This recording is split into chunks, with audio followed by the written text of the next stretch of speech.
ماہ رمضان کے اعمال بیان کیے جا رہے ہیں۔ تمام مومنین و مومنات کو ماہ رمضان کی مبارکباد۔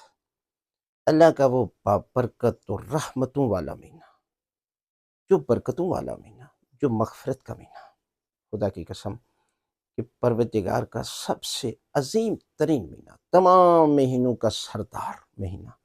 کہ جس کی گھڑیاں باقی گھڑیوں سے افضل، جس کے دن باقی دنوں سے افضل، جس کی راتیں باقی راتوں سے افضل، اور جس میں ایک رات شب قدر میں عبادت کا اجر و ثواب 83 سال کی عبادت سے زیادہ جو ہے۔ لہذا ماہ رمضان رات کو عبادت کریں، دن کو روزہ رکھیں، اور جب ماہ رمضان سے گزر جائیں گے تو آپ ایسے ہو جائیں گے کہ جیسے ابھی دنیا میں تشریف لائے۔ لہذا ماہ رمضان کی دوسری شب کے اعمال صرف 4 رکعت نماز دو دو کر کے آپ نے پڑھنی ہے قربتاً اللہ کی نیت سے۔ پہلی رکعت میں سورہ الحمد کے بعد 30 مرتبہ سورہ قدر کی تلاوت، اسی طرح دوسری رکعت میں سورہ الحمد کے بعد 30 مرتبہ سورہ قدر کی تلاوت۔ اس کا اجر کتنا ہے، اس کا ثواب کتنا ہے، خدا وند عالم آپ کے سب گناہ معاف کر دے گا، رزق کے سارے دروازے کھول دے گا، اور پروردگار آپ کے گھروں پر رحمتیں اور برکتیں نازل کرے گا، اور 1 سال روزہ رکھنے کا اجر و ثواب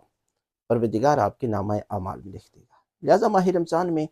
انسان کا روزہ افطار کرانے کا اجر و ثواب، سابقہ گناہوں کو معاف کر دینا، ایک غلام آزاد کرنے کے، اور ماہ رمضان میں تلاوت قرآن کا ثواب، ایک آیت پر پروردگار جو ہے وہ پورے ختم قرآن کا ثواب عطا کرے، اور جہاں نفلی عبادت کا اجر واجب کے برابر اور واجب کا اجر 70 گنا بڑھ جاتا ہے، اور ایک مومن کی حاجت پورا کرنا 1,00,000 حج اور عمرے سے زیادہ ثواب ہے۔ لہذا ماہ رمضان میں عبادت کے ساتھ ساتھ ہمارے مشن کے ساتھ جو ہے وہ تعاون کریں، پورا سال تعاون کرتے ہیں، پروردگار آپ کے رزق روزی میں مزید اضافہ فرمائے، اور آپ ہمارے ساتھ جڑے رہیں تو پروردگار جو ہے وہ آپ کے رزق میں بھی اضافہ فرمائے گا۔